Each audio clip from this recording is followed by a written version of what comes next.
सभी को नमस्कार। आज हम शुरू करेंगे लॉस ऑफ प्रॉफिट पॉलिसी से रिलेटेड लास्ट क्वेश्चन। क्वेश्चन है loss of profit policy ₹80,000, date of fire 15th March 2020, indemnity period 3 months, net profit for the year ended on 31st December 2019 ₹56,000, standing charges all insured ₹49,600। Question में पूछा गया है determine insurance claim from information given below. Information में एक तो table दी हुई है जिसमें सेल्स इन 1000 दी हुई है 2017, 2018, 2019 और 2020 से related first, second, third, fourth quarter. First quarter रहेगा हर ईयर का 1 जनवरी से लेकर 31 मार्च तक, और इसी तरह से 3-3 महीने का अलग अलग पीरियड रहेगा। अब ये इन्फॉर्मेशन आपको दी हुई है सेल्स से रिलेटेड अलग अलग सालों की। ये सेल्स किस लिए काम आएगी? जीपी रेट निकालने के लिए काम आएगी। और इसके अलावा और भी जो कैलकुलेशन है वो लास्ट ईयर की जो सेल्स है 2019 की वो काम में ली जाएगी। फर्दर इंफॉर्मेशन है sales from 16th March 2019 to 31st March 2019 28,000, और इसकी इक्विवेलेंट पीरियड जो 2020 का है उसमें नील सेल्स है। और sales from 16th June 2019 to लिखने में गलती हो गई 30 जून 2019 है, 30 जून 2019 तक 24,000 रुपए की बिक्री है। और इसी के इक्विवेलेंट पीरियड 16/6/2020 से लेकर 30 जून 2020 तक जो एक्चुअल सेल्स हुई थी वो 6,000 रुपए थी। फर्दर इंफॉर्मेशन हो रहे increase in cost of working 4,200, reduced turnover avoided through increased cost of working. जो ये कॉस्ट ऑफ वर्किंग जो इंक्रीज की गई है इसके कारण जो टर्नओवर जो कम हो सकता था उसको अवॉइड किया गया है 10,000 रुपीज से। यानी एडिशनल वर्किंग कॉस्ट करने से फायदा ये हुआ कि 10,000 रुपए टर्नओवर बढ़ाया जा सका है। क्योंकि टर्नओवर जो आप देखें सेकंड क्वार्टर में 40,000 का हुआ है जो जनरली इसी से रिलेटेड है, लगभग इंडेमनिटी पीरियड से रिलेटेड, वो अदरवाइज वर्किंग कॉस्ट नहीं होती तो 30,000 ही रहता। सेविंग्स इन स्टैंडिंग चार्जेस 1,200, ये हमारा क्वेश्चन है। अब इसके बाद हम इसका सॉल्यूशन देखते हैं। सबसे पहले क्वेश्चन में हम ये देखेंगे कि इंक्रीजिंग ट्रेंड क्या है। तो इंक्रीजिंग ट्रेंड निकालने के लिए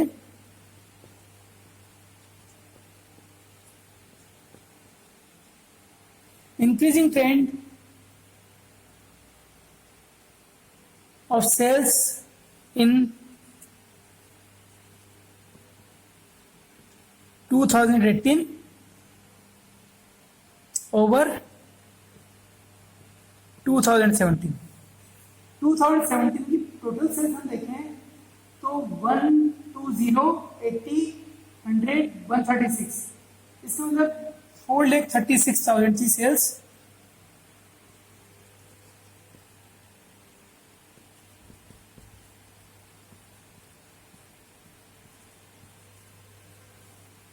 टू 2018 की सेल्स कितनी थी? 2018 की सेल्स थी 1,30,000, 90,000, 110, 150, 220, 330, 480, 4,80,000 सेल्स है।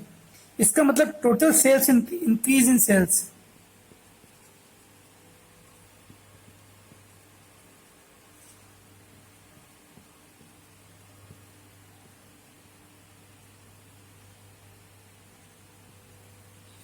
4,80,000 minus 4,36,000 equal to 44,000। 2017 की सेल्स को बेस लेंगे और उसके बेस पर हम देखेंगे कि कुल मिलाकर सेल्स कितनी बढ़ी। 44,000 सेल्स कितने पर बढ़ी? 4,36,000 थी लास्ट ईयर की सेल्स 2017 की, तो ये परसेंटेज में रहा कुल मिलाकर अप्रोक्सीमेटली 10%। एक्चुअल में 43,600 में 10% होता है, 10% से थोड़ा सा ऊपर है, लेकिन राउंड ऑफ में अपन 10% लेंगे अप्रोक्सीमेट। और इसी तरह से हम देखेंगे इंक्रीजिंग ट्रेंड।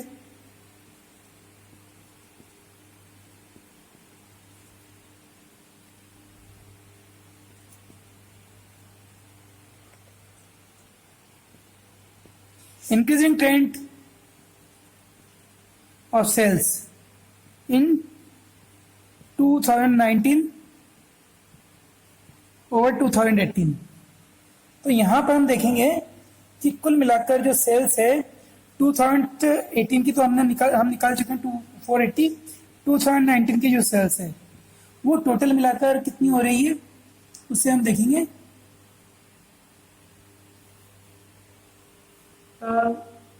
142 100 242 242 120 362 362 166 5,28,000। इस सिचुएशन में हम देखेंगे कि 2019 की जो सेल्स है 5,28,000, ये कितना डिफरेंस है। इंक्रीज इन सेल्स 2019 की सेल्स है 5,28,000 और 2018 की सेल्स है 4,80,000। तो डिफरेंस कितना रहा 48,000।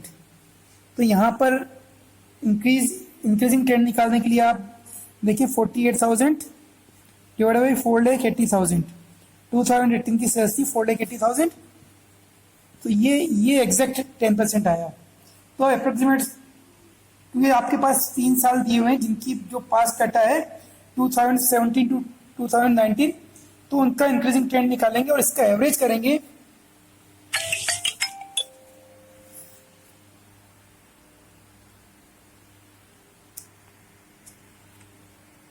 इंक्रीजिंग ट्रेंड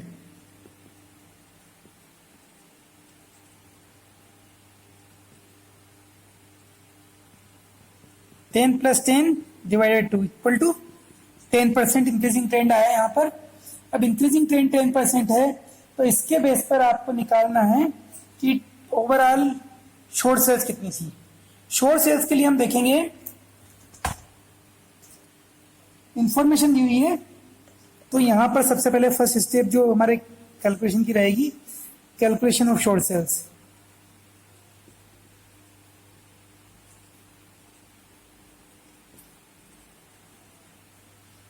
शॉर्ट सेल्स का कैलकुलेशन करने के लिए क्या करेंगे, हम देखेंगे लास्ट ईयर कुल मिलाकर कितनी सेल्स हुई थी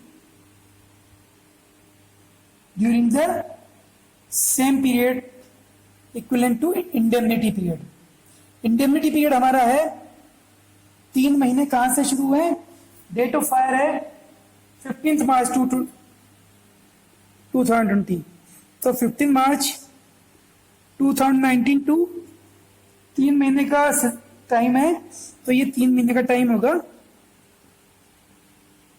15 जून 2019 की सेल्स।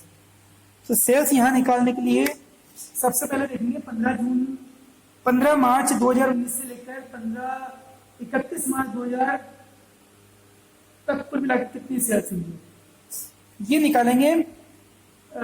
ओवरऑल ये था फर्स्ट क्वार्टर की जो सेल्स है 2019 की वो है 142। नहीं सॉरी, इसमें 15 मार्च का ऑलरेडी अलग से दे रखा है हमें। 16 मार्च 19 से लेकर 31 मार्च 2019 तक की सेल्स 28,000 ऑलरेडी दी हुई है। और इसके बाद नेक्स्ट क्वार्टर की सेल्स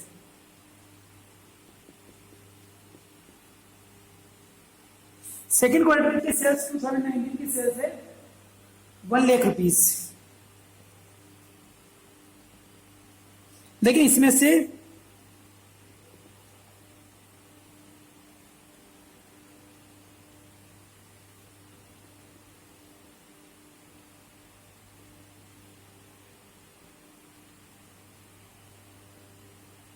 तीस से 19 तक की जो सेल्स है उसकी ऑलरेडी सूचना दी हुई है 24,000। ये माइनस हो जाएगा क्योंकि ये पीरियड इंडेमनिटी पीरियड में शामिल नहीं है।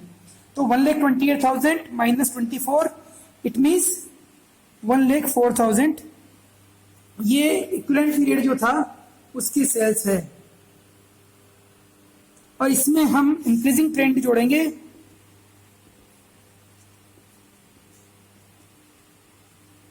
इंक्रीजिंग ट्रेंड 10% है, तो 10% होगा 10,400। तो ये कुल मिलाकर होगा 1,14,400 सेल्स जो एस्टिमेटेड होती है। इंडेमनिटी पीरियड नहीं होता तो संभावना है थी कि इस इंडेमनिटी पीरियड में 1,14,400 की सेल्स होती है, लेकिन एक्चुअल में सेल्स कितनी हुई है? Less. Sales during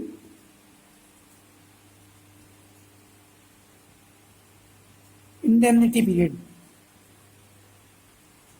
sales during indemnity period देखें, इंडेमनिटी पीरियड यानी 15 मार्च 2020 से लेकर 15 जून 2020 तक।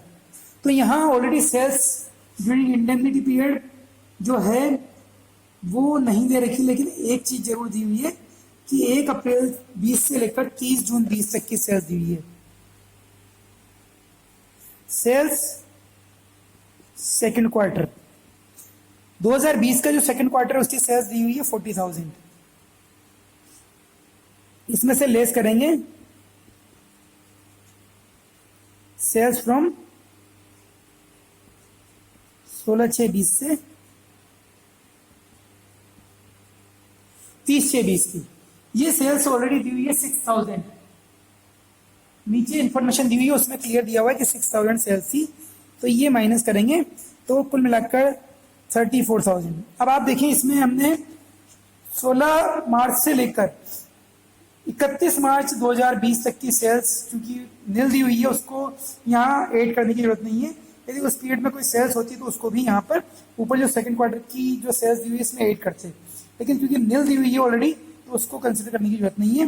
तो अब यहाँ शोर सेल्स जो कैलकुलेट होगी वो कितना आएगा? 1,14,400 माइनस 34,000। 1,14,400 माइनस 34,000 इक्वल टू 80,400। स्टेप रहेगी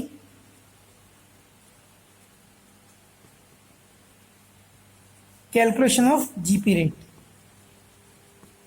जीपी रेट का कैलकुलेशन आप देख चुके हैं पहले। फॉर्मूला इसमें रहेगा net profit plus insured standing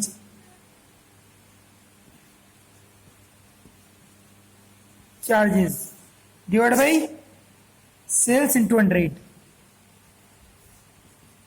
और ये होगा लास्ट फाइनेंशियल ईयर से रिलेटेड। लास्ट फाइनेंशियल ईयर की इंफॉर्मेशन दे रखी है कि लास्ट ईयर नेट प्रॉफिट था 56,000 प्लस इंश्योर्ड स्टैंडिंग चार्जेस थे 49,600 जो पूरे के पूरे इंश्योर्ड थे। जितने भी स्टैंडिंग चार्जेस थे वो पूरे इंश्योर्ड थे। और सेल्स ड्यूरिंग 2019 जो हम ऑलरेडी कैलकुलेट कर चुके हैं 5,28,000। तो यहाँ 5,28,000 into 100 equal to 56,000 plus 49,600 equal to 1,05,600 divide by 5,28,000 into 100। It means कितना हुआ? 20%। 5,28,000 का 10% होगा 52,800 रुपये, और इसका डबल होता है 1,05,600। तो ये जीपी रेट निकालिए 20%। थर्ड जो पोर्शन रहेगा इसका फर्स्ट और सेकंड जो कैलकुलेशन हुआ है स्टेप में उसका लॉस निकालेंगे। लॉस कैलकुलेशन होगा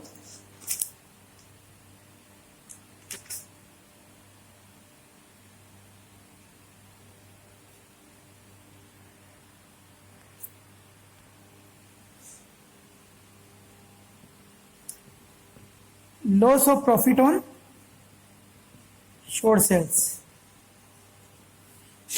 थी 80,400 और जीपी रेट है 20%। तो कुल मिलाकर कितना अमाउंट होगा ये 16080। ये कैलकुलेशन होगा। कैलकुलेशन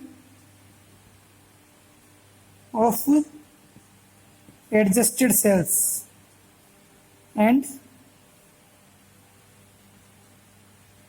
जीपी देयर ऑन, क्योंकि जो जीपी रहेगा एडजस्टेड सेल्स पर उसी के बेस पर पता लगेगा हमें कितनी पॉलिसी लेनी चाहिए थी।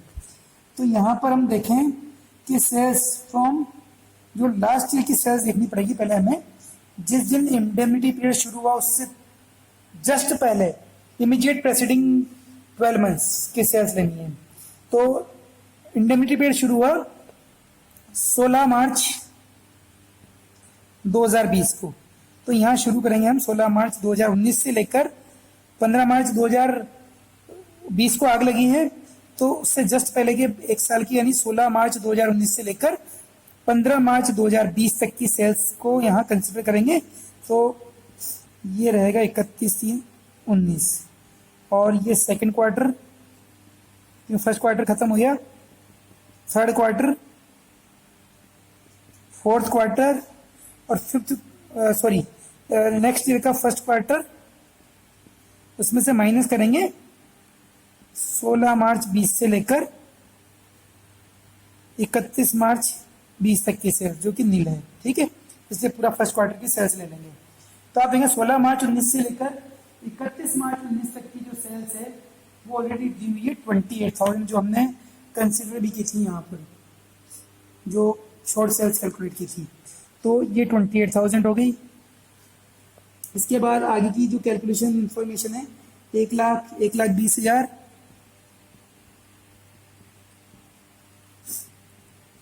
1,66,000 और ये जो सेल्स है फर्स्ट क्वार्टर की सेल्स दी हुई है 2020 के ईयर में, वो दे रखी है 1,30,000।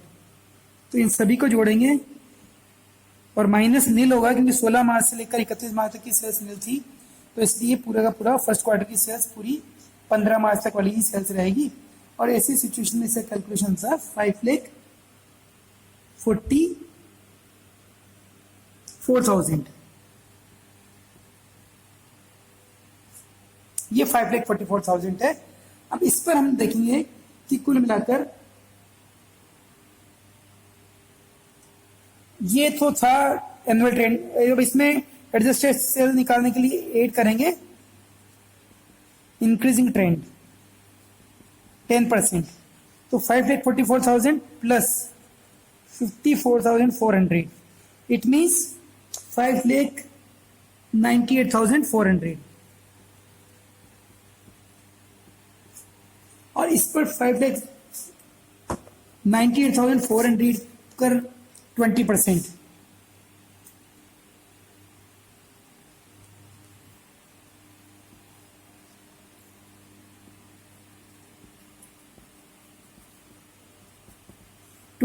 होगा 1,19,680। 6 लाख रुपए का 20% 1,20,000 होता, लेकिन यहाँ 1,600 रुपए कम है तो 1,600 रुपए का 20% माइनस करेंगे 320। तो 320 माइनस होने से 1,19,680 रुपए कैलकुलेशन होगा। इसके बाद फिफ्थ स्टेप कैलकुलेशन करेंगे। फिफ्थ स्टेप है एडिशनल जो एक्सपेंसेस है वर्किंग कॉस्ट, उसके लिए कितना क्लेम किया जाएगा। तो सबसे पहले तो एडिशनल कॉस्ट कितनी है,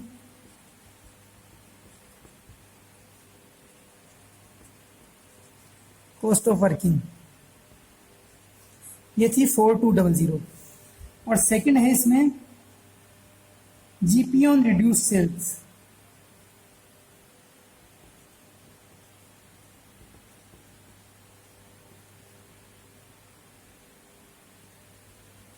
sales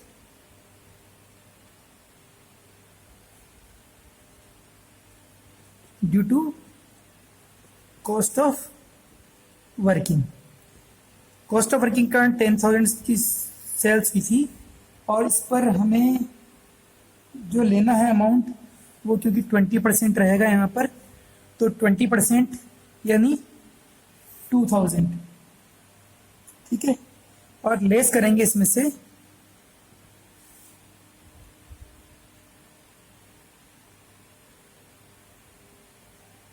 savings of standing charges, ये कुल मिलाकर है सेविंग्स 1200। तो यहाँ पर 800, ये फर्स्ट स्टेप है कैलकुलेशन, ये सेकंड स्टेप है कैलकुलेशन। थर्ड कैलकुलेशन जिसमें फॉर्मूला अप्लाई होता है,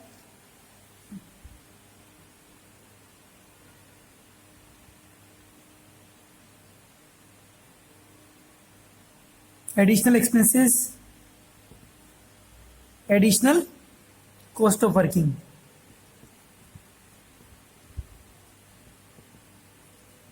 into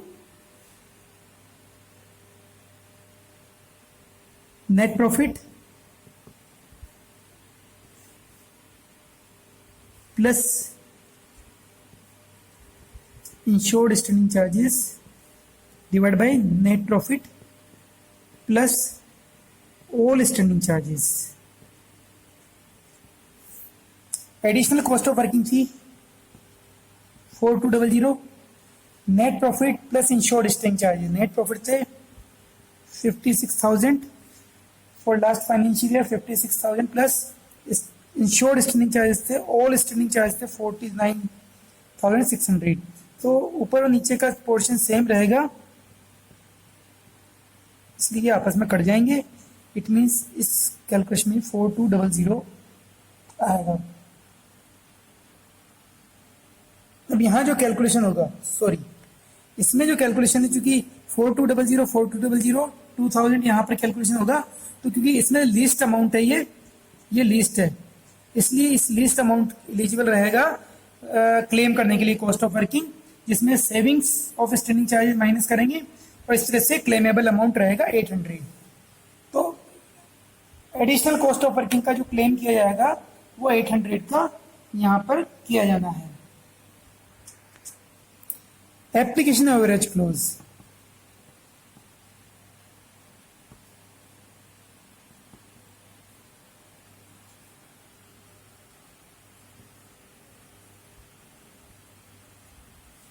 application of average close, इसके लिए फॉर्मूला है amount of policy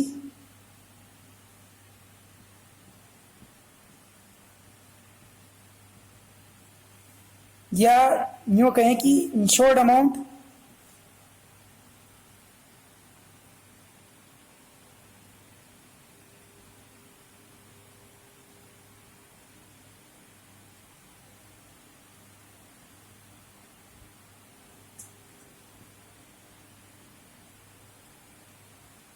insurable amount into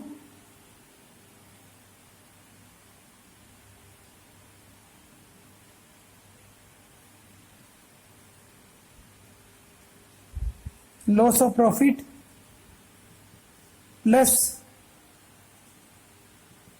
claim for cost of working। Amount of policy due ये 80,000,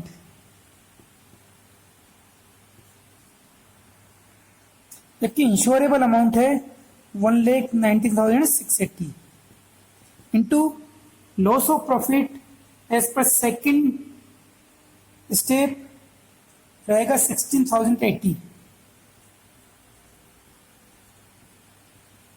प्लस कॉस्ट ऑफ वर्किंग का जो क्लेमेबल अमाउंट है वो 800 आया है, क्योंकि लिस्ट ऑफ 3 स्टेप्स था 4200, 2000 और 4200, तो 2000 लिस्ट था, उसको कंसिडर किया, उसमें savings of standing charges 1200 minus करके जो क्लेमेबल अमाउंट नेट बचा वो 800 था।